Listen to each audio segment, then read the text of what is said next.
warrant officer na wanya diabetes masa be mfie be nsiani what ton hu nyoma nyina de tua for dialysis sika na sa waba hospital or kidney problem and your diabetes also diabetes okay diabetes and now they can't dialysis until not me dialysis in tipa me wona o tie say you say they wona any hospital yet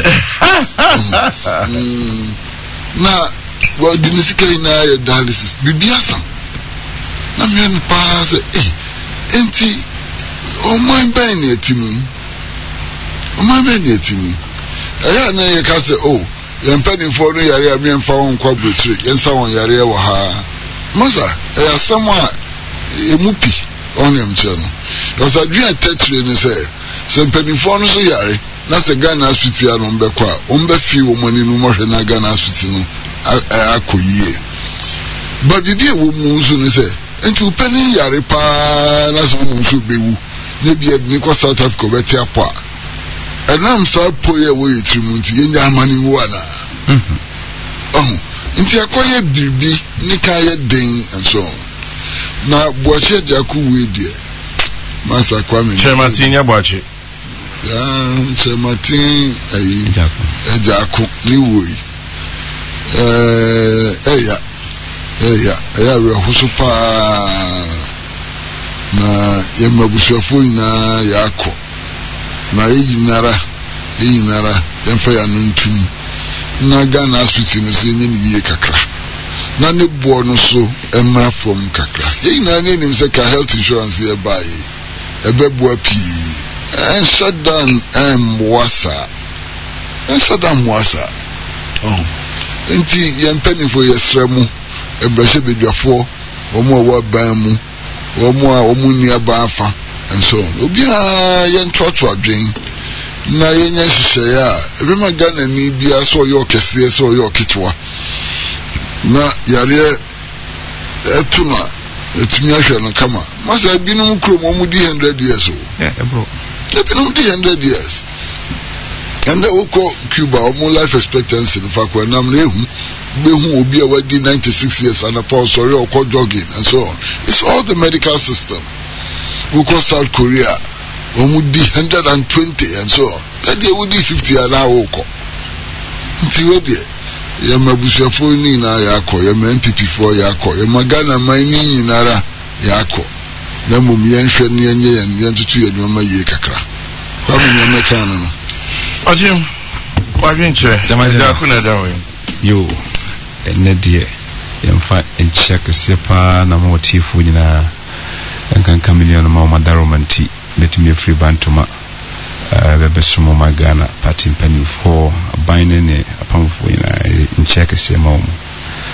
Na Masakwame, mean fast dancing for Fidika say, a mamma Minia Asanso, Deputy Chief of Staff, more de Boa Bantuma, and Yadika to a cross. Is here, Menoka say, and I say, Quas for me.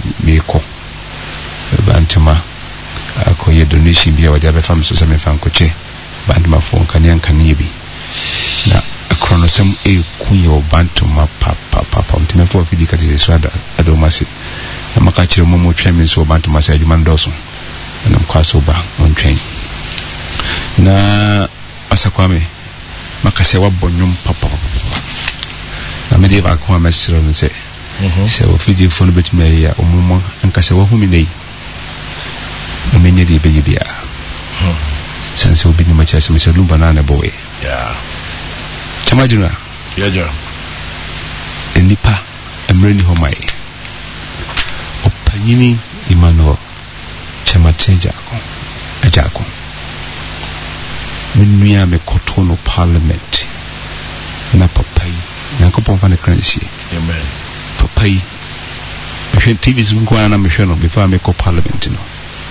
Na me could do on obo mi ocham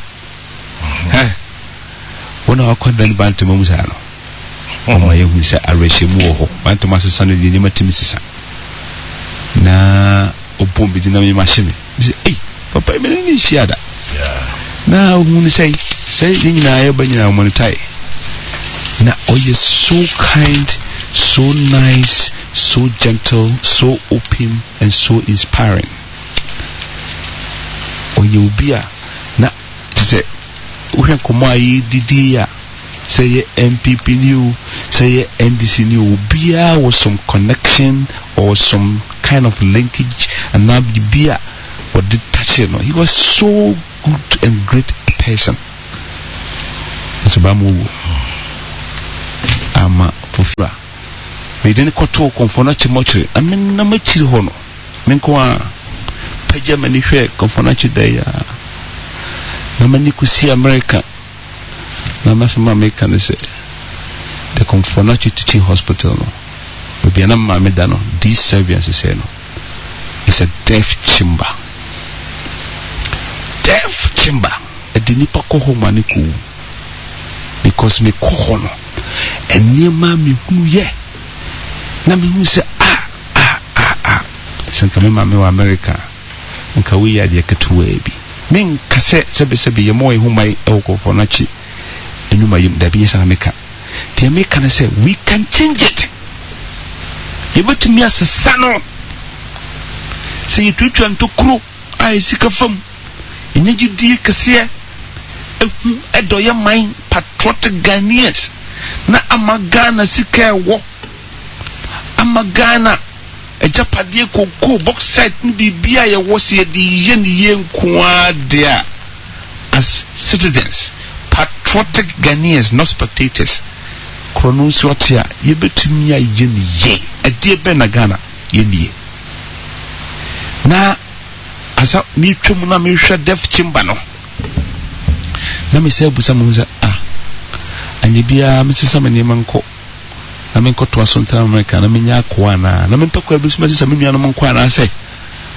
mentirim na nyina yanko chama general ade ba ko a epushi me ma me be politics no even though since 1992 na me wo A level secondary secondary school ho ana me yema dwene say na me nya ma akonya bia me ba be MP but adia e ma sebe breaking the camel's back no the last straw bu udai e friend say abo afunumu ebu no mu no enemi ma me wo no 2013 no men pejame mu ensa na mani nko America na America ba ko na me 2 years min na nenko I will be part of the solution because we can do it you bet to me aye chama general chama general wo ye ofa to huzi chuma wo ye or ebo ma Ghana one person of course all the way institution by yourself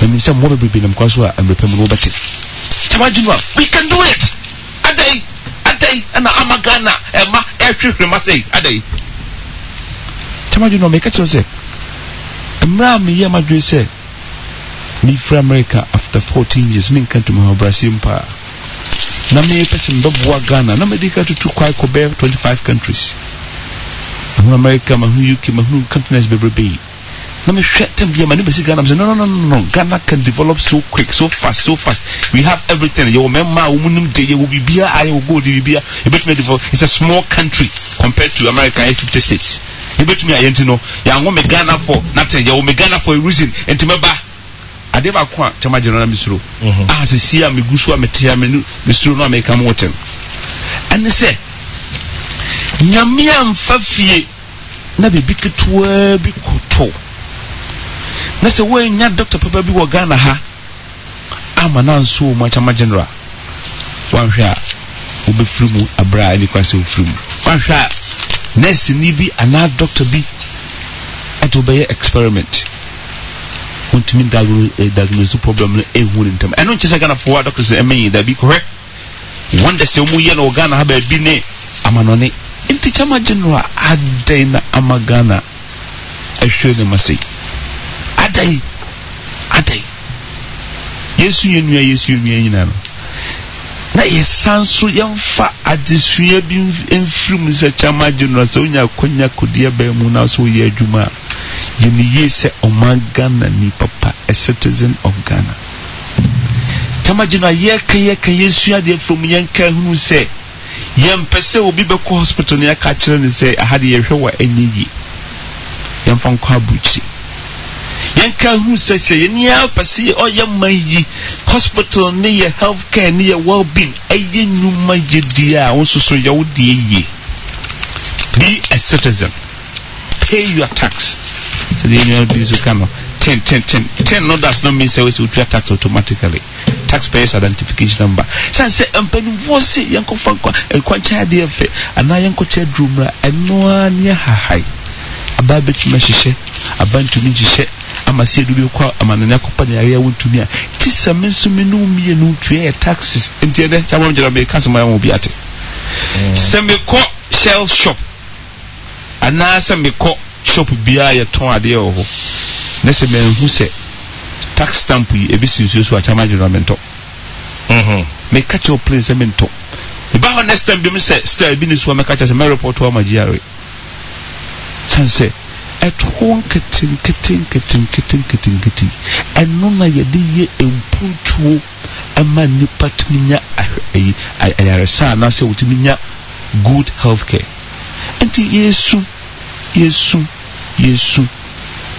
no omyemfa de atuye nwen aye nyina nye de no left or right yemfa adisuabi film na yen bibia ye beye bia no yen kan hu se aban no kura no one hwan ye ka aban one hwan chama general menu mienu na yen nyina no se anyire ho and contribute to amwa aban and to do and make sure say to taxes a contribution. Young fire taxes young ba Ghana ye timuni pa be 30 million people. Uma information ya wono chire say omu ye tax ho adwuma ye pa no. Imagine omu ye 1.5 million. 1.5 million Ghanaians in the trade tax. 30 million, almost 30 million Ghanaians. Imagine what?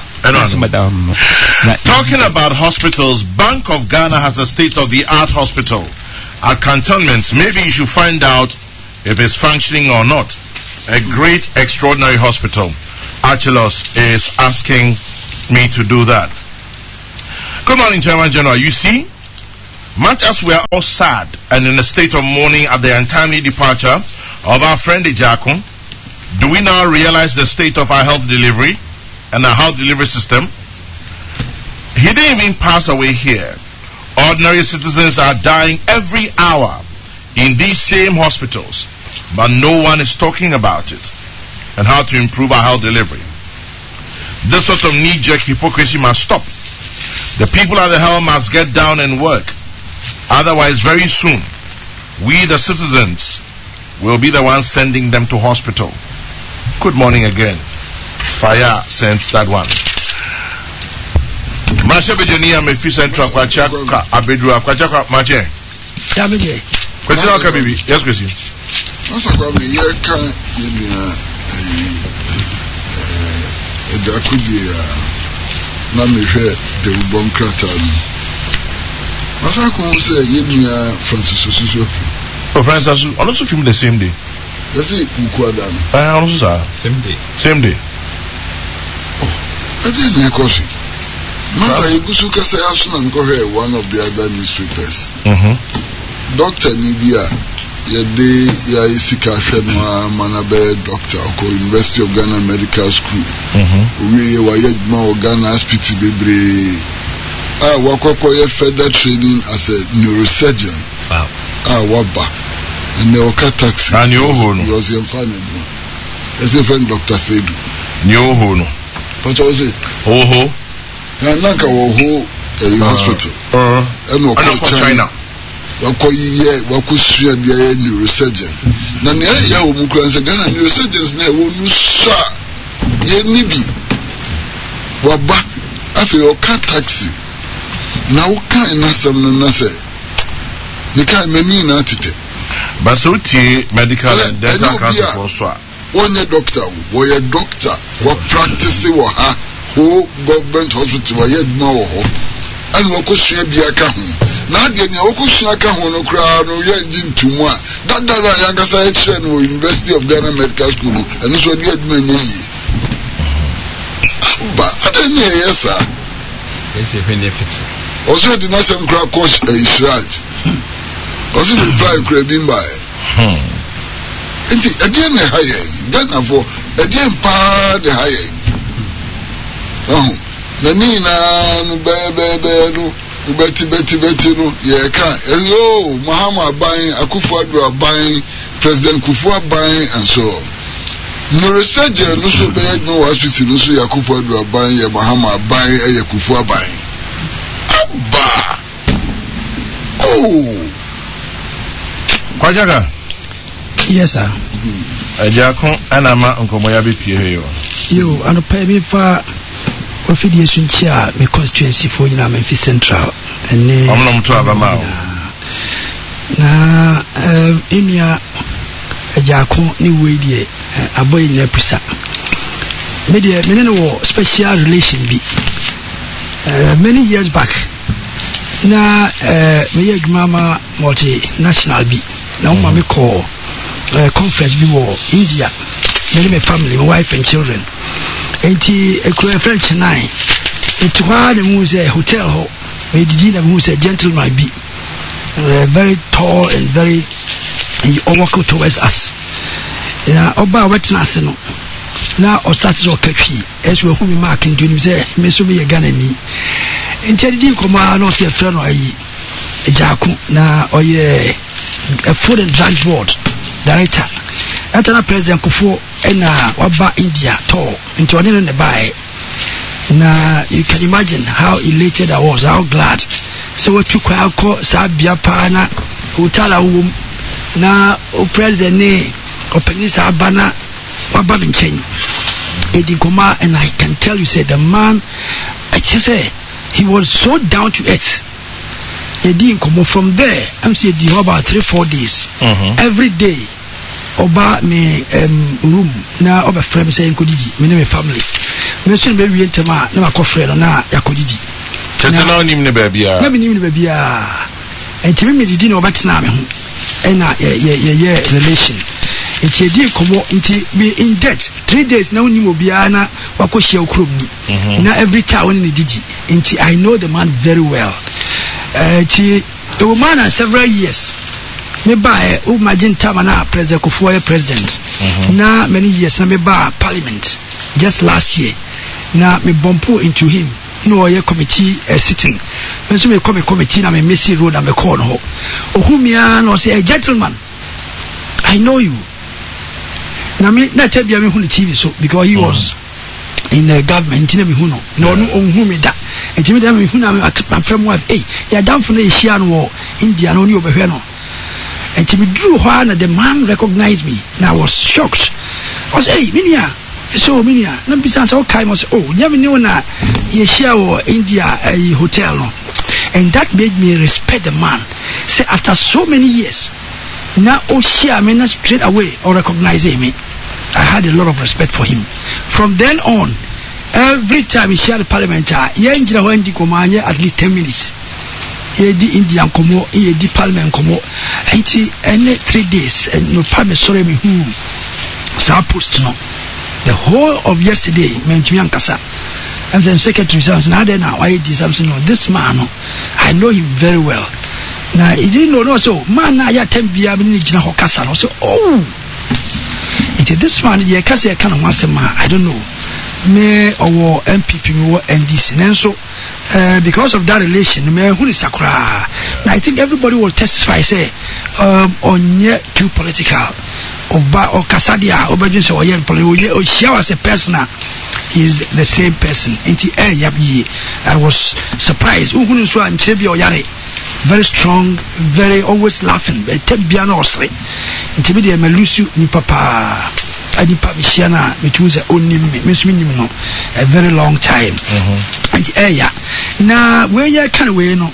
yes from the experience of others cautious men learn wisdom and katem bie wo say betu yen a Ghana ye be ka ne ko enke yemfa bibi insuade wum me started as MP me ba radio ni TV so no ewo na aba first one eye kaba enu akaba de me call the program the next day and yet is suddenly wakem ye kasa no he say once all hospital there was no ambulance and something could have been done.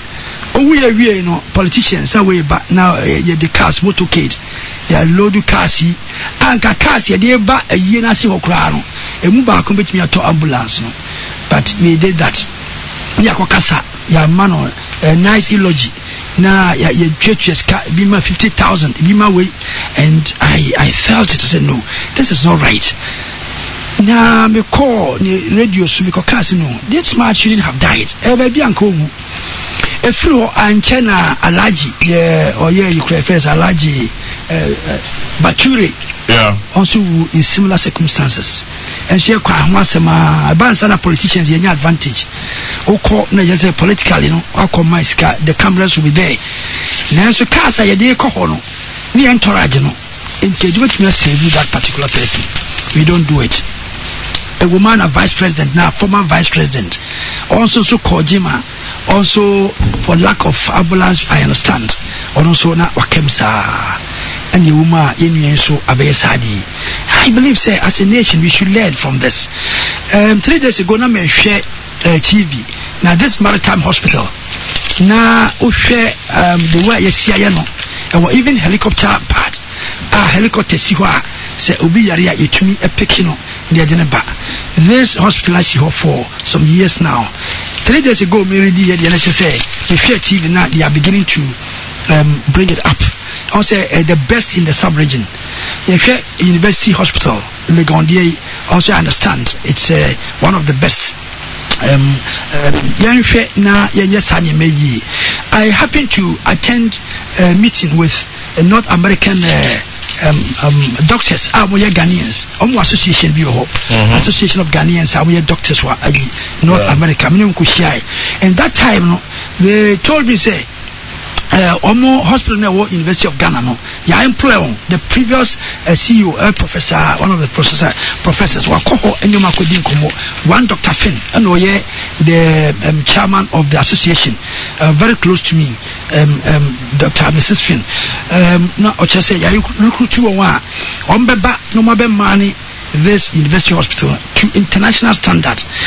International idea I must say with price me ask me ba specialist doctor US Hub and then also come I say coming to take over as a physiologist near the you were hoping Senka at least this hospital be to international standard and ye penny man penny area which me alcohol ye be me say ye bakoso ni aye ni na medical side ni die ye nyina ye mfa adwen mum ye hu se no that is life entinyam ye nyina na se wo hwe ye nua anua anwuma wasua nindia wa ye not just like that wo it's something amum ye mfa adwen ko ho na ye preach ukoye hospital a chese yes onyina dwuma sabe ebinum ye benka se obi ye na dwuma but majority we are all aware ukwa doctor bibeye brena so enye there's no time ukwa tia na we blame one person maka politicians yan so yan hwe na yenye niam ni ye that is a bad. It's not only the politician, the people near war and many musuno ukwa hospital on show ye also be complain. The person working at the water company also or TP as a nurse needs your map. The person there is not working. Local electricity. The person also a extra job, also a light off. And the whole system we need to shake it up. Now if you see a life, other countries. I was in Japan one time. The biggest problem in Japan they say Nippon longevity omo anyina ma say and because of high education you know omo encro for so enwo Japanese one two because they want quality of life and am penny for so enwu enti the population nyina akoye aged na omo affect your economy because you can't get productive people are on be working na adwuma so ho ayenye nipa manenye enti Japan on problem ni say nipa nipa all people because it is a burden on the country if you old people no na youth so enwo ba hey Nimpa who are the age average, say MC average age, yes, and Yama 54, say 50 something. We are saying Yami, no Dima, Yamina, or Deco. That's this kind of thinking. Yamina, yes, now say good God, no. Or special Nefia dance say Yamina or Dima or Deco. Maybe you should not believe in this thing. Nipa be obia so your reason. Ya bonubia, ya molubia, ancophobia, all these kinds of reasons. But advanced countries are medicine. It's something. Said everything has got a reason. Obia yaria or reason. I bet me amana nipa ewu kurano. Entimi I ho. Papa say yan medical side ni nanka yan shambra. Say politician oba abaimua. The leaders yama 1 year. After 1 year no o yare amran say untumi nko abrochi nkofo ho yare. Yenye sa amran to. Yen sa yen penifo be hwe say the system would work. Onim so yare a ha ne de ne kwa. Obe anye ya o de presidential section bi o wa o de o yare the best for foreign doctor Manchester hospital ni yenye ni bi. And local doctor.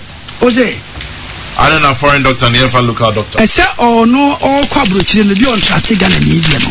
Now the crisis starts no. Na mche say nyenka o broni na opia ma ombra ha na omeye na ye hansije. The best is nka Ghanaian doctor because kwabrochi Ghanaian doctor see they are doing marvelously well. And I'm here come here banso wa also a doctor or US specialist. She's doing very well. O compare amount for background they prefer Abrofana Kasa prefer to go to Ghanaian doctors. Until they can do it. We have so many people of them and I said they are willing even to come to the University of Ghana to come and work. I know I'm a part. My common speech pay, and they want to come. Then me know so I been say President Kra on your own Ghana specialist on Kwabrochi you been one of the best doctors every corner on specialists are one of the best in Ghana. Niam famra ha. Niam started for a start. Niam say